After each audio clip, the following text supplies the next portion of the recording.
22장 31절.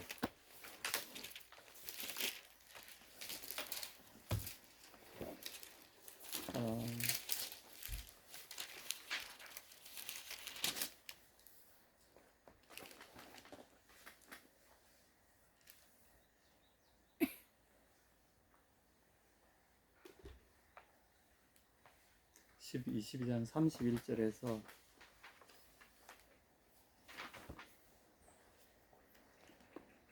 34절 같이 읽겠습니다. 다 찾으셨습니까? 아멘. 시작.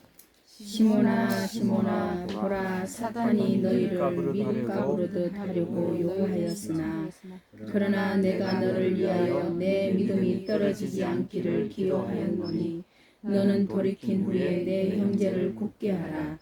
그가 말하되 주여 내가 주와 함께 오게도 죽는 데에도 가기를 각오하였나이다. 이르시되 베드로야 내가 너에게 말하노니 오늘 다 울기 전에 내가 3번 나를 모른다고 부인하리라 하시니라. 아멘. 이 31절, 32절이 오늘 말씀의 핵심입니다. 좀 우리가 그냥 얼핏 읽고 넘어가기에는 너무나 좀 심상치 않은 말씀이고 흔히 듣기 어려운 말씀입니다. 그리고 여기에 포함된 아주 좀 깊은 의미들이 있어서 오늘 같이 한번 묵상해 보기를 원합니다.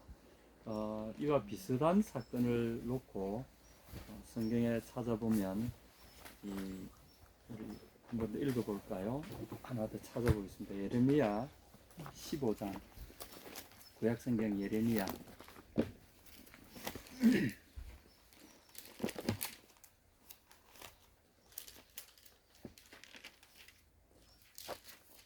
예레미야의 원래 이제 히브리 원래 이름은 이름의 야후, 그렇습니다. 이름의 여호와께서 높이신다, 이런 의미를 가진 선지자의. 다음에 제가 예레미야 선지자에 대해서 한번 나누고 싶은데 예수님의 모형 중에 한 사람입니다. 이스라엘이 가장 절망적인 시절에 함께 눈물로 하나님 말씀을 대언했던 사람인데, 그런 시절에는 참 민족이 기울어져 가고 하나님을 떠나고 그럴 때는 선지자들이 참 선지자 노릇하기가 어려워요. 아무리 하나님 말씀을 이야기해도 이 반대로 듣거나 가짜들이 설치는 세상에는 진짜가 참 이 처세하기가 어렵고요. 하나님의 그 사명을 주님이 자꾸 말하라고 보내시는데 사람들은 자꾸 안 듣고 그러잖아요. 그리고 이단들은 잘 되는데 교회는 힘을 잃고, 가짜들은 잘 되는데 진짜는 인기가 없고, 그런 시절에 사는 사람 대표적인 분이 예레미야입니다. 그리고 예수님도 사실은 그런 시대를 살아오셨고요. 아마 그런 시대에 우리에게 주어진 중요한 말씀이기 때문에 한번 읽어보겠습니다. 예레미야 15장 15절부터 21절까지입니다. 찾으셨습니까?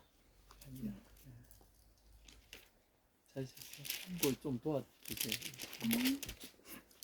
15장 1075장 15. 네, 찾았어요. 네, 거기 15장 15절에서 21절까지. 시작. 여호와여 주께서 아시오니 원하건대 주는 나를 기억하시며 돌보시사 나를 박해하는 자에게 보복하시고 주의 오래 참으심으로 말미암아 나로 말망하지 아니하게 하옵시며 주를 위하여 내가 부끄러움 당하는 줄을 아시옵소서. 만군의 하나님 여호와시여 나는 주의 이름으로 일컬음을 받는 자라. 내가 주의 말씀을 얻어 먹었사오니 주의 말씀은 내게 기쁨과 내 마음의 즐거움이오나 내가 기뻐하는 자의 모임 가운데 앉지 아니하며 즐거워하지도 아니하고 주의 손에 붙들려 홀로 앉았사오니 이는 주께서 분노로 내게 채우셨음이니이다. 나의 고통이 계속하며 상처가 중하여 낫지 아니함은 어찌 됨이니까. 주께서 내게 대하여 물이 말라서 속이는 시내 같으시니까.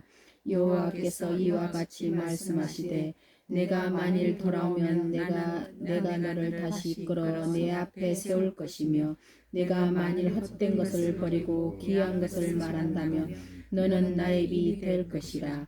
그들은 내게로 돌아오려니와 너는 그들에게로 돌아가지 말지니라. 내가 너로 이 백성 앞에 경고한 노석병이 되게 하리니 그들이 너를 칠지라도 이기지 못할 것은 내가 너와 함께하여 너를 구하여 건짐이라. 여호와의 말씀이니라. 내가 너를 악한 자의 손에서 건지며 무서운 자의 손에서 구원하리라. 아멘. 오늘 제가 이 예레미야로부터 시작하는 게 좋을 것 같습니다. 예레미야의 이 말씀을 보면 이 15장 15절로부터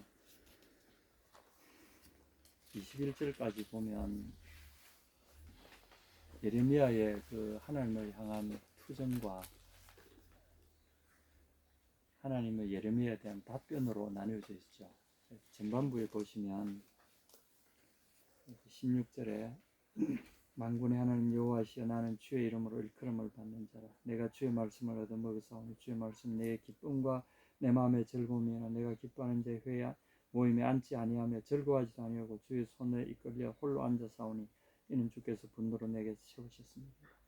이게 이제 무슨 뜻인가 하면 여러분 읽으시면서 뜻을 아시겠습니까? 이 지금 내용들이 무슨 내용인지 아시겠습니까? 이게 참 우리의 고민입니다. 성경을 읽어도 이게 지금 선지자가 지금 무슨 이야기 하시는지를 우리가 모르는 게 문제라. 한글을 아는데도 이 문장이 의미하는 말을 우리가 모른다는 게 고민입니다. 이게 참. 그래서 이 번역이 굉장히 중요하고요. 이제 교회에서 우리가 성경을 따로 함께 공부한다는 게 더 중요합니다. 그래서 이게 무슨 말인가 하면 문맥적으로 우리가 쭉 이해를 하면 이렇습니다. 15절 보면 여호와여 주께서 하시오니 원컨대 주는 나를 기억하시며 나를 위로하시고 나를 박해하는 자에게 보복하시고 주의 오래 참으심을 인하여 나로 멸망치 말게 하시며 주를 위하여 내가 치욕당하는 줄 아옵소서. 이게 무슨 말인가 하면 자기가 선지자 역할을 할 때 사람들에게서 오히려 핍박을 받는다. 하나님께서 너 백성에 가서 이렇게 말하라 해서 이제 그대로 예언을 했더니 듣는 사람들이 화를 내면서 니 딴 게 무슨 하나님 말씀을 대언한단 말이냐. 하나님께서 그런 말씀 하실 리가 없다. 그러면서 오히려 막 핍박을 하는 거예요. 이게 이제 예언의 내용을 보면 그도 그럴 만한 것이 바벨론이 쳐들어왔어요. 이제 포위돼 가지고 언제 성이 무너질지 모르는데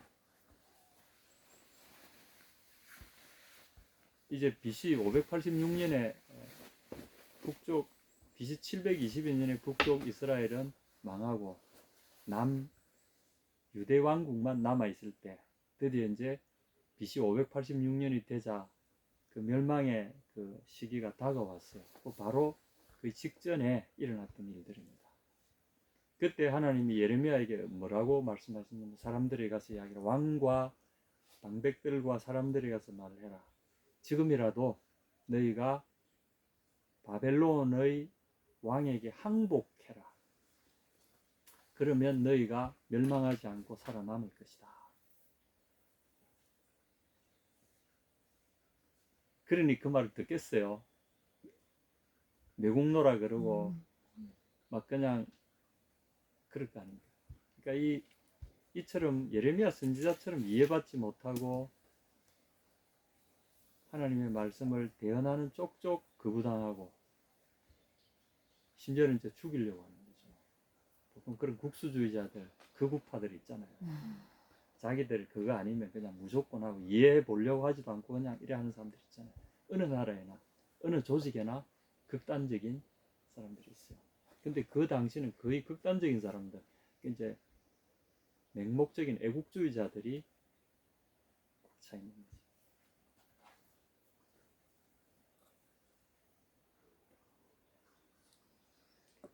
사실 이 15장 전체를 보면 하나님이 처음에 1절에서 한 9절까지 보면 막 이스라엘에 대한 멸망의 저주를 하나님이 퍼부으셨어요.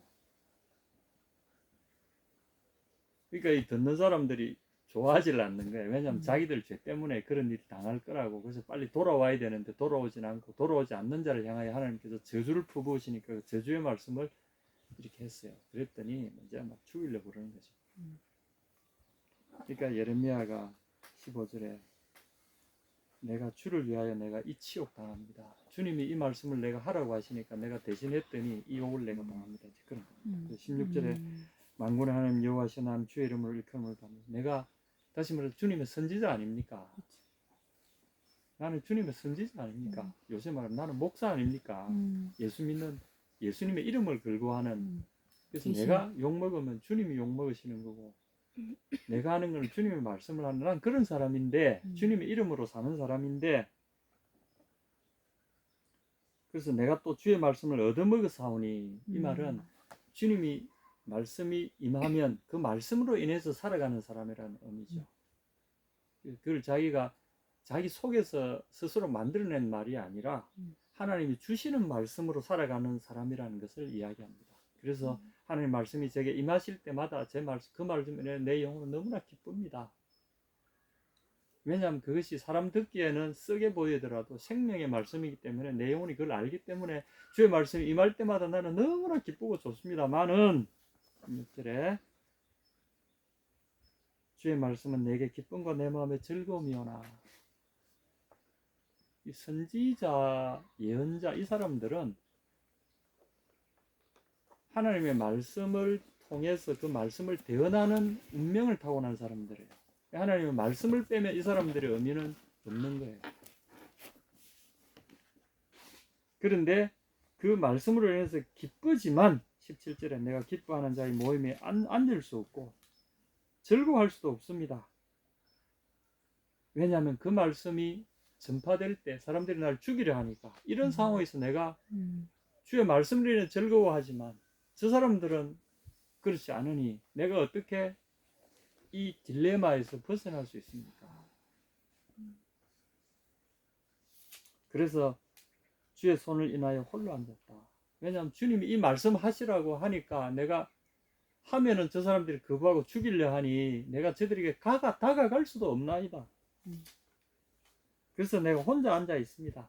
그리고 내 속에 그들을 인한 분노, 하나님의 말씀이 거부당하는 데 대한 그런 분노, 이것 때문에 내가 그 사람들을 도저히 용납할 수도 없고 가까이 갈 수도 없습니다. 나의 고통이 계속하며 상처가 중하에 낫지 않으면 어쩌니까. 이제 이런 게 있습니다. 제 개인적으로 보면 이제 물론 전 뭐 굉장히 미약한 말석에 앉은 목사지만 정말 연약하고 작은 선교사였고 목사지만 한국 교회나 세계 교회를 보면 마음속에 고통이 있어요. 쉽게 말하면 너무 엉터리가 많은 거야. 그걸 보면 내 같은 한 사람이 외친다고 누가 들어주겠냐. 같은 상황이. 너무 상업주의적이고 눈에 보이면 말씀을 떠나서 그 엉터리짓 하는 것이 보이는데 막 괴로운 거예요. 물론 이제 여러 하나님의 집에 보면 다양한 사람들이 다양한 의견을 냅니다만은 제 눈에는 최소한 보이는 게 뭐냐, 성경적이지 않은 게 너무 많이 보이는 거야. 막 괴로운 거야 이게. 그렇다고 이게 너무 일반화되어 있으니까. 예를 들면 아프리카는 그 관습이라는 게 무서워요. 교회 안에 관습. 관습으로 자리 잡으면요, 그 성경보다 더 강한 구속력을 갖습니다. 처음에 그 교회를 세웠던 사람들이 어떻게 가르쳤냐에 따라서 그게 그냥 성경처럼 딱 풀어집니다. 한국은 이제 다행히 상당히 좋은 그런 배경의 선교사들이 와서 참 좋은 전통이 많습니다만은 그 중에 좀 지나친 것도 있죠. 있는데 이게 점점 이제 가면서 슬슬 다른 게 세상적인 게 들어와가지고 뭐 이상한 게 생긴 거야. 예를 들면 뭐 무슨 임직식 같은 거 하면은 장로는 큰 데는 5천만 원, 그 다음에 안수 집사는 뭐 2천만 원, 일반 집사는 뭐 1,000만 원, 좀 이제 작은 데는 500만 원, 300만 원, 100만 원. 심지어는 내가 있던 그 선교지에서 그 외국의 그 아프리카 선교지에 그 한인 교회도 가면 이번에 안수 집사 장로 뭐 하면 300만 원, 100만 원 이러더라고. 야, 무슨 이런 해괴한 짓이 다 있냐. 근데 그 속에 있는 사람들은 그게 이제 교회를 위하여 뭐 아주 자연스러운 거야. 근데 나는 그런 데 대해서는 전혀 그게 없는 사람이니까 들어보면 성경에 일꾼을 세우면서 돈 받는 데가 세상에 어디 있냐. 이런 미친 짓이 왜 이렇게 일반화되어 있냐. 아무도 그에 대해서 이의를 제기하는 사람이 없냐. 이건 비성경적이다라고 일어서서 말하고 이러지 맙시다라고 말하는 사람이 아무도 없다는 거지. 감히 그렇게 할, 그 이제 굳어진 거지. 뿐만 아니라 이제 아프리카 교회는 더하지. 거기는 뭔가 100원짜리 우리로 100원짜리 물 한 병, 페트병에다 물 한 병 가져가가지고 안수합니다. 10만 원, 100만 원, 1000만 원. 이게 생명수야. 이건 어노인팅 워터야. 세이크리드 워터야. 홀리 워터야. 가격이 없는 거야 이거는. 그래가지고 막 그냥 말하자면 돈 100원짜리가 들어와 1000원짜리가 둔갑해가 막 팔리는 거야. 그게 이제 교회 수입의 중요한. 그 다음에 올리브 기름 있잖아요. 우리 그냥 튀김할 때 먹는 올리브 기름, 그것도 이렇게 멋진 병에 탁 담아가지고 어노인팅 오일이야. 그거 바르고 상처에 이래 하면은 낫는 거야. 그래 기도 딱 해가지고 딱 상표까지 붙여서 딱 어노인팅 오일 해가지고 그거 뭐 얼마 하겠어요. 근데 그거 딱 기도해가지고 딱 하면 이제 어노인팅 오일 판매 쫙 기름 팔고 물 팔고 해가지고 교회 중요한 수입으로서 아무도 그것에 대해서 이의를 제기하거나 문제 삼지 않습니다. 물론 이제 돈뿐만 아니라 일반적인 것도 비슷합니다. 하여튼 뭐 희한한 게 많아. 우리가 뭐 개혁할 때 가톨릭이 잘못했다고 하잖아요. 근데 보면 이 개신교라고 말하는 이 단체들 속에도 들어보면 엉터리들이 너무 많아요. 여러분 그걸 내가 문제 지적하면 뭐 난리가 나는 거지. 니는 어디서 굴러온 뭐 뼈딱이냐 이런 식으로 우리는 뭐 교단도 크고 말이야 이런데 니는 뭐 아무것도 아닌 게 뭐 이러면서 이제 막 그 예레미야의 심정을 보면 참 그게 이해가 되죠. 내가 하나님이 내게 주셨다, 하나님 말씀을 내가 이렇게 받아들였다 하면 그건 네 생각이지. 아무도 인정 안 해주니까 하나님이 그를 보내셨다는 증거가 없잖아요. 그 말씀 외에는 아무것도 없잖아요. 여러분 이런 고민 안 해보셨습니까? 우리가 주님을 믿어갈 때 이런 고민에 빠질 때가 참 많습니다.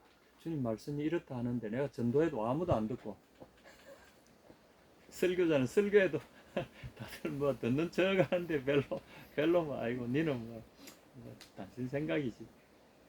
그럴 때 예레미야는 참 보면 너무 괴롭습니다. 그래서 그가 이렇게 주님 앞에서 탄식을 하면서 나의 고통이 계속하며 상처가 중하여 낫지 아니하면 어찌니까 주께서는 내게 대하여 물이 말라서 속이는 시내 같으니까. 이게 이제 물이 말라서 속이는 시내, 이거는 와디라고 하는 중동 지방의 그 독특한 복류천입니다. 평소에는 물이 말라가 안 보이는데 물이 땅속으로 흐르죠. 비만 오면은 갑자기 급류가 생겨가지고 그게 물이 가득 흐르다가 비가 딱 그치고 얼마 안 있으면은 싹 말라버리죠. 땅 밑으로 다 흡수돼버리죠.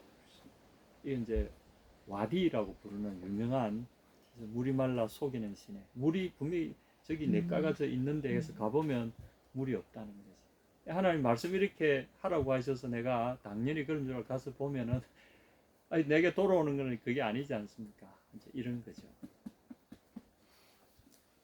그러나 주님이 대답하십니다. 이 사실은 이 예레미야 선지자가 하나님에 향해서 그런 고충을 이제 틀어놓는 거죠. 사실 이런 고충을 가진 목회자 되면 더 하죠. 왜냐하면 그걸로 먹고 사는 사람이니까. 그러니 사람들도 많이 들어주고 자기 이야기 들어주고 막 박수 쳐주고 막 우리 목사님하고 막 헌금도 많이 하고 막 하면 얼마나 좋겠어요. 근데 그렇게 안 되거든. 그럴 때 그 절망에 있을 때 하나님 그에게 하신 말씀입니다. 여호와께서 이같이 말씀하시되 네가 만일 돌아오면 내가 너를 다시 끌어서 내 앞에 세울 것이며 내가 만일 천한 것을 귀한 것을 취할 것 같으면 너는 내 입같이 될 것이라. 그들은 내게로 돌아오려니와 너는 그들에게 돌아가지 말지니. 자, 이 19절을 이해하기도 좀 쉽지는 않습니다. 이 말씀이 무슨 말씀인가 하면 네가 만일 돌아오면, 여기에 이제 19절의 핵심 단어는 돌아온다는 말입니다. return, 슈브라고 하는 이 히브리 말입니다. 돌이킨다. 다시 말해 이게 이제 회개한다는 말하고 비슷해요. 돌이킨다는 말입니다. 네가 만약 돌이키면, 돌아오면, 이게 뭔 말인가 하면 네가 만일 돌아오면 누구에게로? 나에게로. 다시 말해서 이 사람의 원망은 왜 원망이 생겨서 그 사람들 때문에 생긴 거잖아. 얼굴을 사람들만 보고 있다가 사람들을 보니 아무리 하나님 말씀을 전해도 반발만 생기고 문제만 생기니까 사람들 보고 있으니까 속이 얼마나 부글부글 끓어요. 속이 다 터져가지고 문드러진 거죠. 그래서 완전히 자포자기하고 낙심하고 이러고 있는 거 아닙니까? 그때 보면 하나님께서 방향을 돌려라는 거죠. 누구에게로? 하나님. 하나님께로, 나에게로 방향을 돌려라. 네가 만약 돌아오면 그 다음에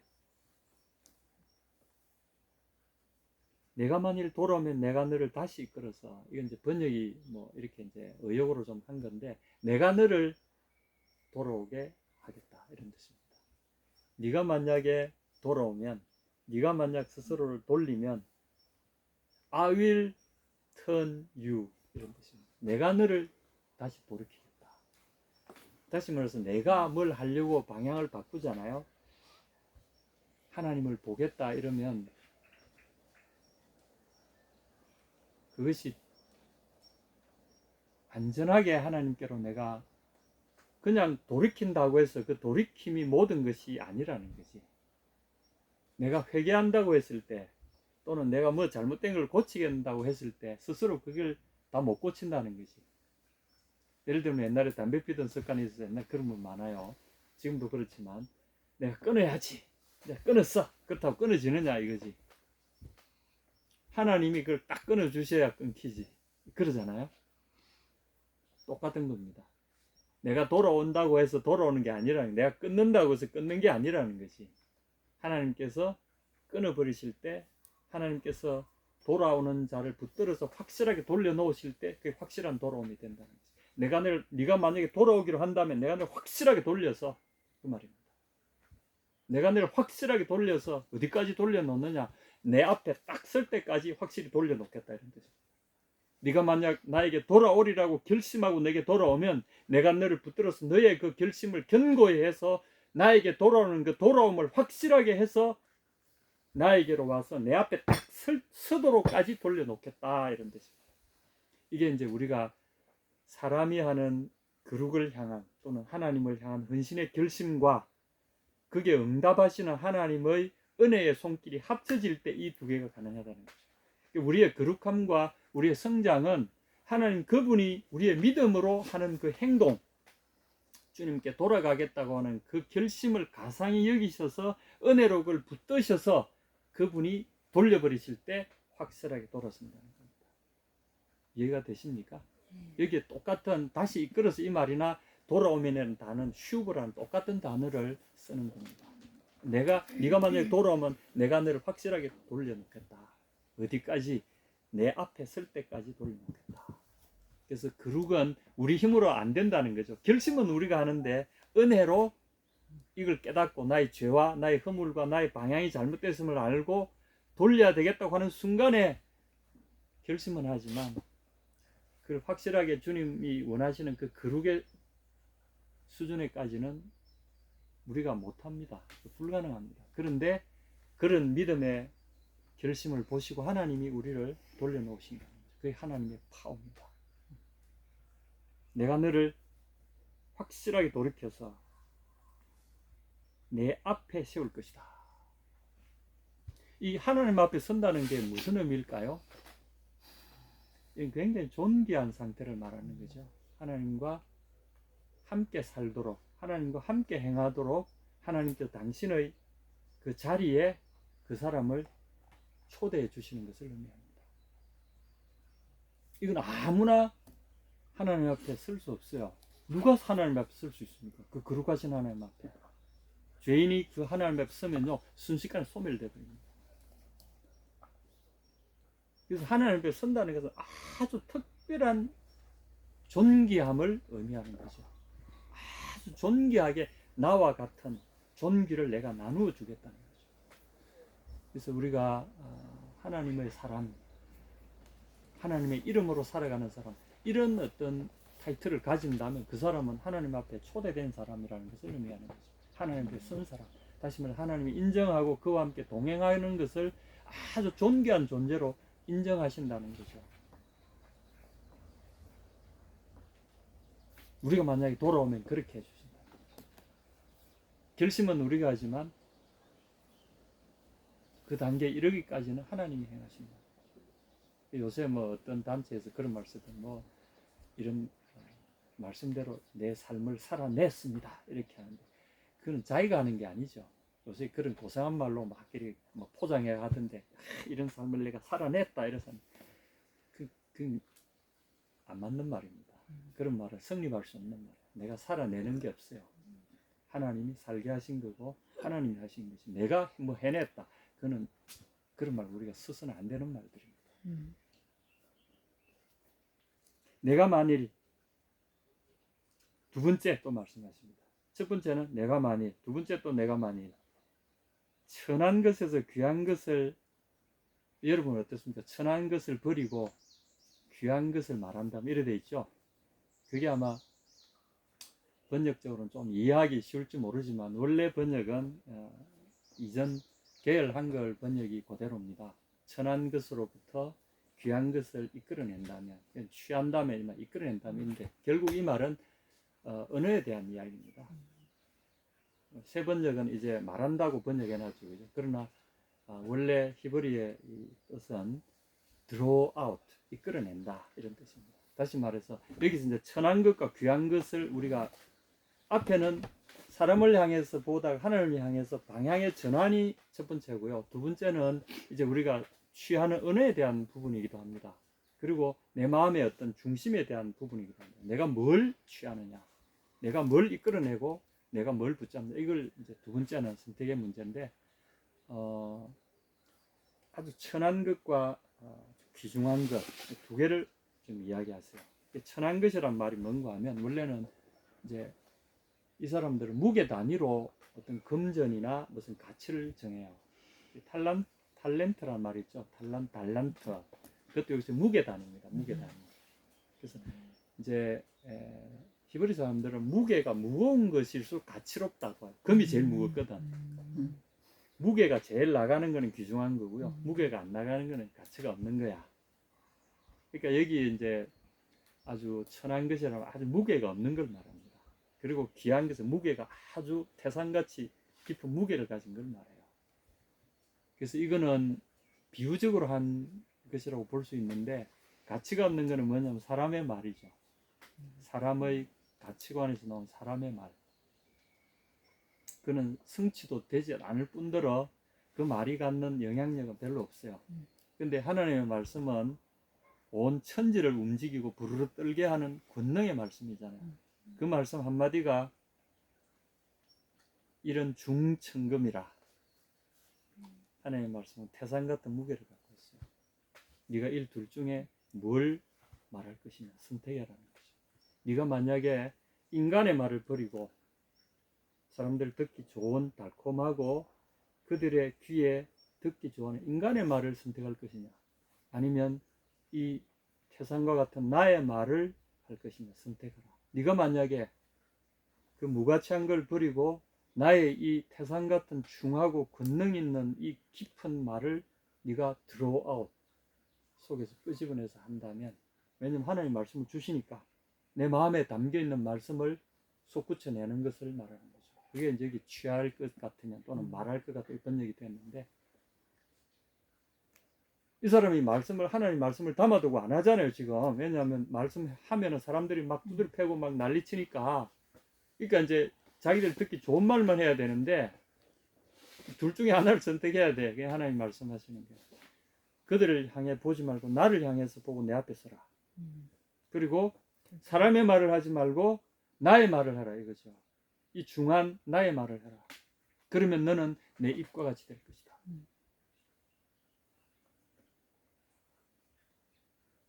히브리 말로 딱 그대로입니다. 나의 입과 같이 될 것이다. 너는 나의 입과 같이 될 것이다. 이게 선지자에게 하시는 주님의 말씀입니다. 우리도 마찬가지입니다.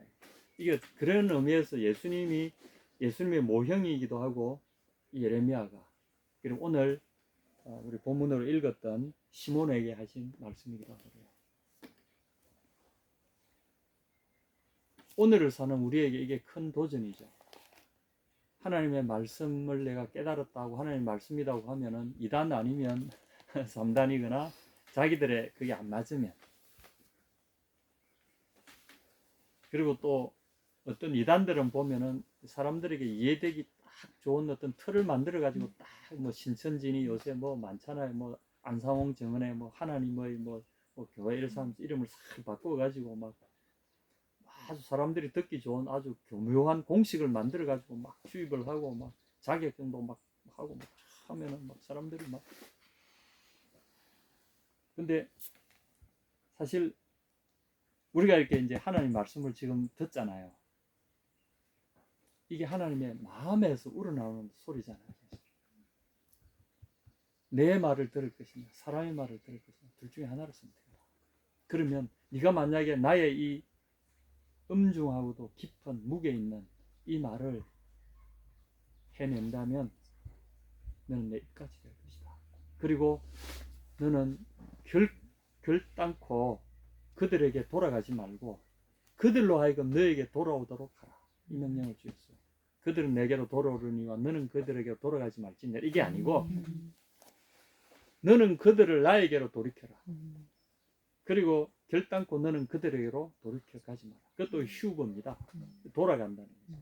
앞에서 나에게로 돌아오라. 그리고 그러면 내가 너를 돌아오게 만들어서 내 앞까지 돌아오게, 내 앞에 서도록 돌아오게 만들 것이다. 너는 그리고 그들을 나의 엄중한 말을 선택해서 그들에게 선포하고 그들로 하여금 너에게로 돌아오게 만들어라. 그리고 너는 그들에게 결단코 돌아가지 말아라.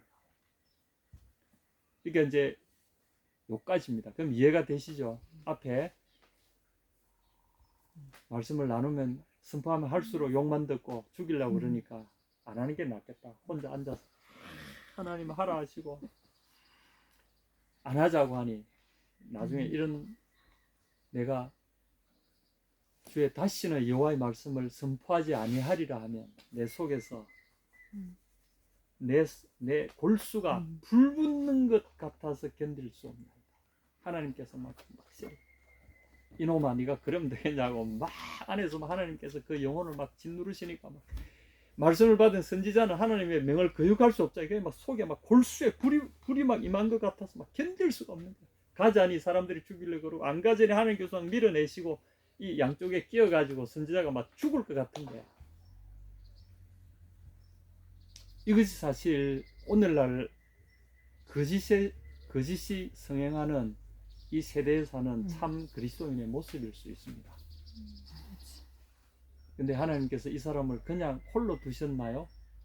예레미야를 그냥 버려두셨나요? 아니에요. 예레미야를 통하여 하나님 직접 그 속에서 이야기하시는 거죠. 그리고 하나님은 예레미야라는 한 선지자를 통해서 백성들을 직접 만나시는 거죠. 하나님은 선지자를 통해서 백성과 만나시기를 원하시는 겁니다. 그래서 그들의 언어로 말씀하시기를 원하는 거죠. 하나님 우레와 번개로 말씀하실 수도 있지만 그들이 못 알아들으니까 그들의 언어에 능통한, 그들의 문화에 능통한, 그들의 감정과 그들의 생각에 능통한 예레미야라는 사람을 선택하셔서 그들 속에 보내셔서 예레미야를 통해서 그들에게 말씀하고 계시는 거죠. 예레미야가 고통스러우면 하나님은 얼마나 고통스러우시겠어요. 그 예레미야의 골수에 불이 임하듯이 그 깝깝함과 답답함과 고통이 임하는 것은 하나님의 고통이 예레미야에게 확 덮쳐내리는 것 똑같습니다. 예레미야도 울고 하나님도 울고 이 광경을 지금 이야기하는 거죠. 그러나 하나님 뭐라고 그러십니까? 너는 내 입같이 될 것이다. 너는 내 앞에 계속 서라. 죽더라도 내 앞에 서라. 나도 죽기로 각오하고 너를 통해서 내가 말하고야 말리라. 내 백성을 살리고야 말리라. 결국은 목적이 예레미야를 통해서 예레미야가 먼저 주님께 돌아오고 예레미야를 통해서 하나님 말씀을 들은 사람들이 예레미야에게 돌아오고 하나님 예레미야에게 돌아오는 건 뭡니까? 하나님께 돌아오는 거죠. 그들이 나에게 돌아오도록 할 때까지 내가 말하지 않고는 견딜 수 없다. 그 예레미야를 울리시고 고통스럽게 하신 하나님의 고통이 예레미야에 고스란히 전달된 장면이 이 장면입니다. 다시는 여호와의 말씀을 선포하지 아니하리라 하면, 저도 가끔 그렇습니다. 야, 우리 내가 성경 연구하고 막 해도 이 우리나라 돌아가는 거 보면 좀 주제 넘지만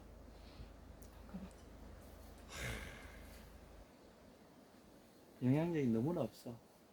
우리 목사님들 모임에 가보면 어제도 막 목사님들 치고받고 막 현실이다, 현실. 웃자면 좋노.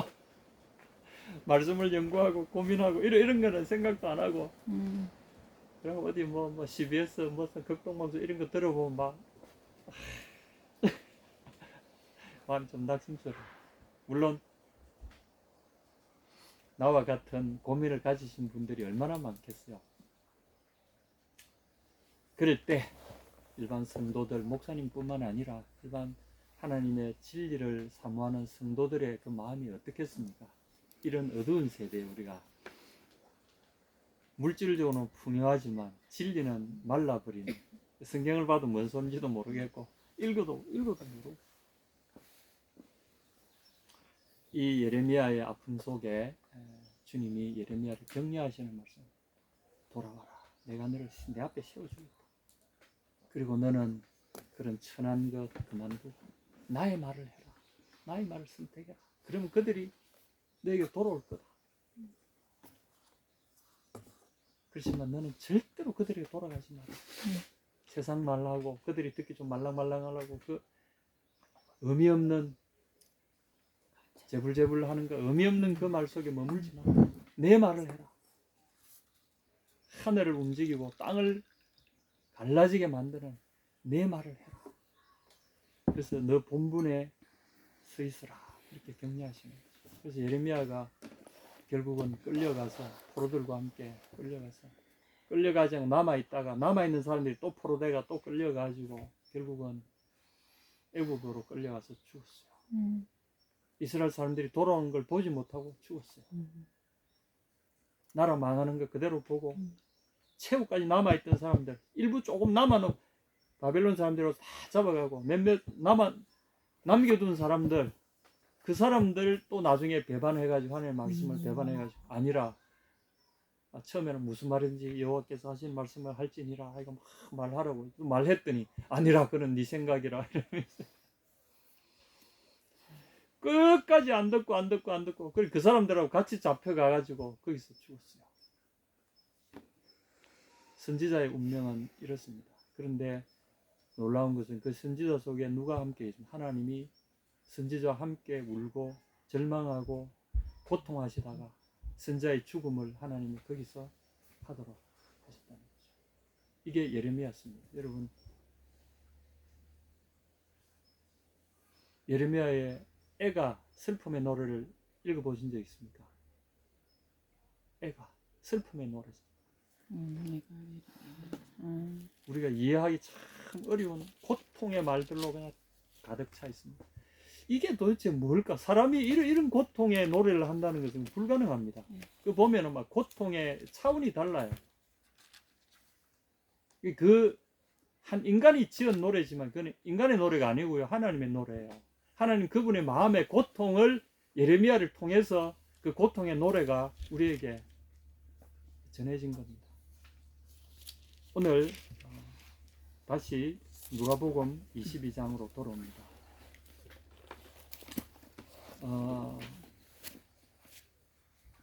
여기 보면 22장 오늘 읽진 않았지만 22장 28절에서 29절 30절 보면 이렇습니다. 너희는 나의 모든 시험 중에 항상 나와 함께 한 자들인자. 예수님의 마지막 그 최후의 만찬에서 하신 말씀입니다. 12제자들이 다 이제 만찬식을 끝내신 다음에 그들에게 말씀하셨습니다. 너희는 나의 모든 시험 중에 항상 나와 함께한 자들인즉 내 아버지께서 나를 내게 맡기신 것 같이 나도 너희에게 맡겨 너희로 내 나라에서 내 상에서 먹고 마시며 또는 보좌에 앉아 이스라엘 12지파를 다스리게 하려 하노라. 그들을 교회의 머리들로 기둥들로 삼으시는 장면이죠. 이제 나는 떠나가지만 너희는 여기서 하나님의 나라를 건설하는 주춧돌들이 될 것이다, 이 말입니다. 시몬아 시몬아 보라. 그리고 그들 중에 리더격인 이 시몬 베드로에게, 그때는 베드로라고 안 부르세요. 이 시몬은 아주 친근한 시몬아 시몬아 보라. 사단이 밀가부르듯 하려고 너희를 청구해서. 여러분 번역본은 어떻게 되어 있습니까? 밀가부르고 이게 뭔 뜻이죠? 사단이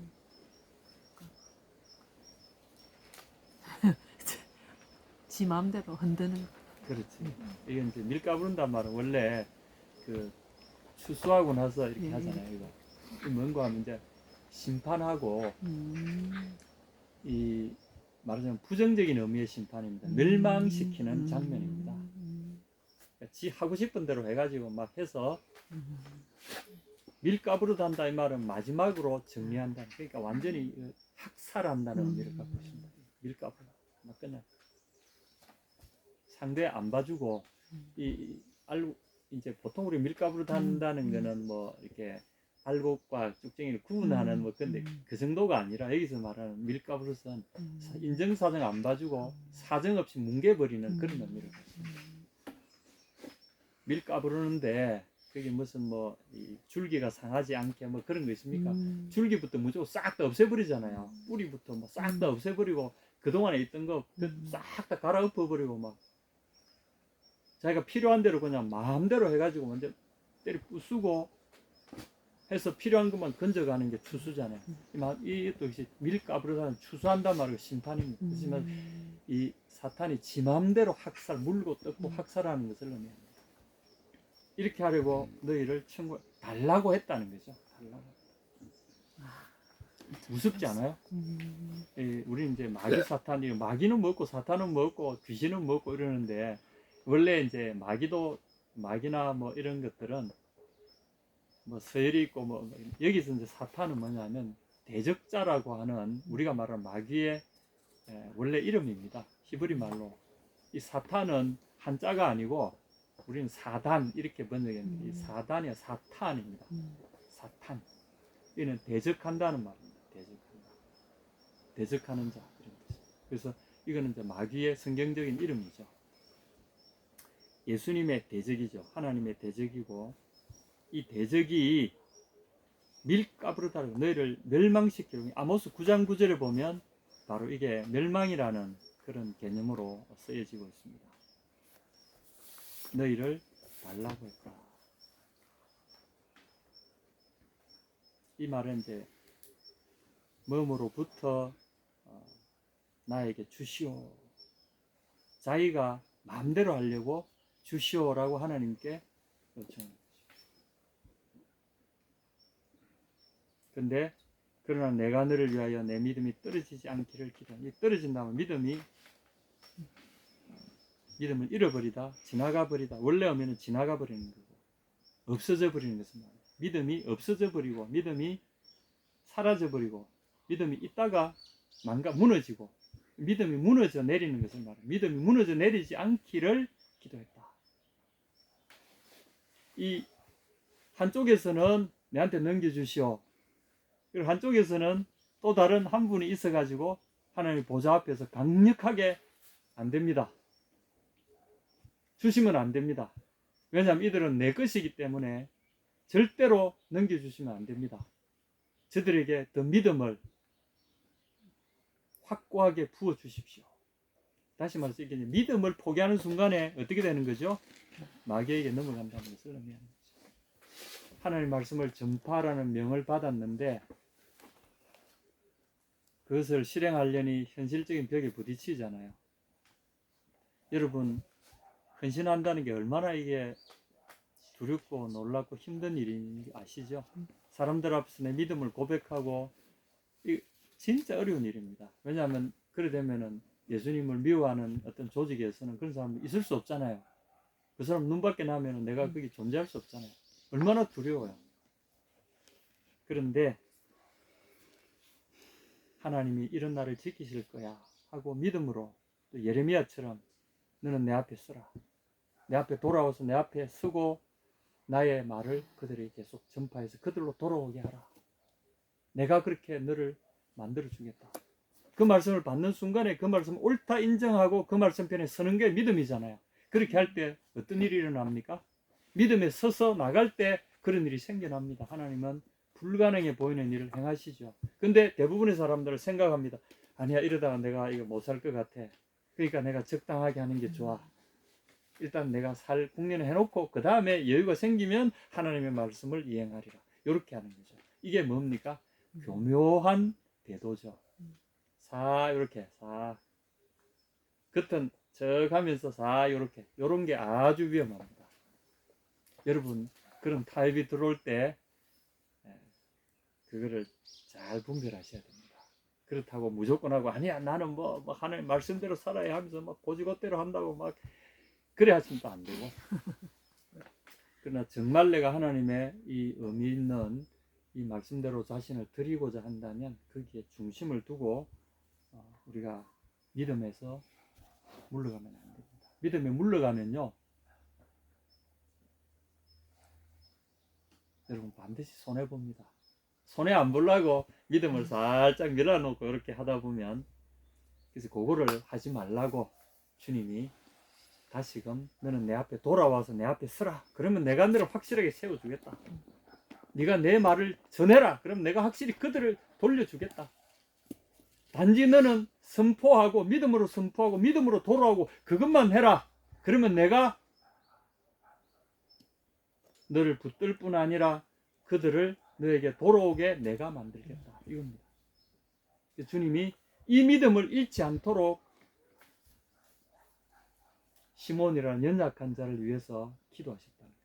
이게 사실은 우리의 소망입니다. 왜 우리가 계속해서 믿음의 길을 갈 수 있냐 한다. 이것 때문에 그렇습니다. 내가 있다는 거죠. 그러니까 보좌 우편에서 지금도 우리를 위하여 간구하시느니라. 무엇을요? 내 믿음이 떨어지지 않게. 하나님이 안 보이시지만 그 말씀을 내가 붙들 수 있는 능력, 그걸 내가 잃지 않도록, 그 믿음을 갖지 않는 순간에 어떻게 됩니까? 말랑말랑한 세상 말을 하기 시작하는 거죠. 세상 사람들의 way of life, 살아가는 방식으로 돌아가는 거죠. 근데 주님이 그러죠. 돌아가지 말아라. 믿음의 길, 내 말을 선포하는, 내 말대로 살고 내 말대로 행하는 그 길로 돌아와라. 여러분, 같이 한번 우리 격려합시다. 한번 우리가 주님 말씀 믿기로 했잖아요. 여러분 진심입니까? 여러분 마음속에 진심으로 주님 말씀을 믿기로 했습니까? 이 진짜라면 여러분 정말 인생을 걸고 한번 믿어보기로 했습니까? 그러면요, 이거 놓지 맙시다. 우리 아무리 좀 못 살고 좀 사람들에게 뭐 좀 하고 세상적으로 우리가 좀 어려움을 당한다 할지라도 한번 주님을 경험해 봅시다. 저는 여러분에게 하나님께서 주신 그 말씀에 근거해서 이렇게 내 권하고 싶어요. 돌아오면요, 여러분이 그 작은, 내가 돌아오면 뭐가 되겠어? 내가 이래 한다고 뭐가 바뀌니까. 그렇지 않습니다. 여러분의 작은 헌신이요, 작은 결심이, 작은 돌이킴이 기적을 만들어냅니다. 나비의 날개짓 같은 거 있잖아요. 나비의 날개짓이 이루어지는 순간에 그 태풍으로 만드는 분이 하나님이십니다. 여러분의 우리들의 작은 날개짓에 불과한 믿음의 고백들이 모이면 어떻게 되죠? 태풍을 일으킵니다. 산을 움직이고 땅을 갈라치고 우주를 바꿔치게 하는 어마어마한 능력의 하나님의 손길이 여기에 실리는 거죠. 이게 믿음의 비밀입니다. 오늘 주님이 우리에게 말씀하십니다. 너는 돌이킨 후에 내 형제를 돌이켜라. 여기 똑같이 슈브 똑같이 나옵니다. 슈브, 너는 내게 돌아오라. 그리고 그들도 너에게로 돌이키라. 이렇게 하십니다. 이 보십시오. 31절에 시몬아 시몬아 보라, 사탄이 밀가부를 다루고 너희를 청구하였으니, 너희 유복수입니다. 너희들을 달라고 했다는 거죠. 이 주님의 밥상에서 먹고 마시는 이 존귀한 너희들, 복수죠, 그죠? 너희들을 다 달라고 했다는 거죠. 이 사람들이 다 믿음에서 떨어져서 사탄에게로 돌아오도록 하려고 사탄이 지금 술책을 쓰고 있다는 거예요. 그래서 두려움을 가져다 주고 막 예수님을 처형시키고 그랬잖아요. 그런 다음에 이 제자들 어떻게 됐습니까? 다 도망가 버렸잖아요. 그래서 너 예수 믿지? 그러니까 아니요 하고 다 부인하고 도망가 버렸잖아요. 사탄의 먹잇감이 된 거죠. 그런데 거기에 한술 더 떠서 이 베드로까지도 어떻게 됐습니까? 아, 나도 몰라요. 나는 몰라요. 아, 너 있었잖아. 아니요. 나 몰라요. 그리고 3번 부인하니까 그 순간에 닭이 우니까 정신이 팍 들었잖아요. 그 순간 탁 떨어진 거예요. 말씀대로 된 거예요. 실제로 그런 일이 있었어요. 그런데 베드로, 시몬아, 네가 먼저 돌이켜라. 어디로? 믿음으로. 주님께서 내게 당부하셨던 말씀이 있다. 내 형제를 돌이키라. 그 말씀이 딱 부딪히는 거죠. 주님께서 붙잡혀가지고 가시는데 베드로가 막 모른다 하는 사이에 주님은 끌려서 가시는데 꼭기요 하고 닭이 울었어요. 그때 주님께서 끌려가시다가 돌이켜서 베드로를 쳐다보셨어요. 벌벌벌 떨면서 나 몰라요. 나 저 사람 몰라요 하는 순간에 닭이 꼭기요 하는 순간에 주님이 베드로를 딱 쳐다보셨어요. 베드로가 그때 어땠어요? 주님의 눈길과 함께 꼭기요 소리가 들리는 그 순간에 정신이 번쩍 드는 거지. 그 순간에 아니요 하다가 아무 말도 못하고 꽉 막혀가지고 순간 담 밖으로 혼자서 막 미친 듯이 밖으로 뛰어나갔어. 그 집 밖으로 뛰어나가서 혼자서 울었어.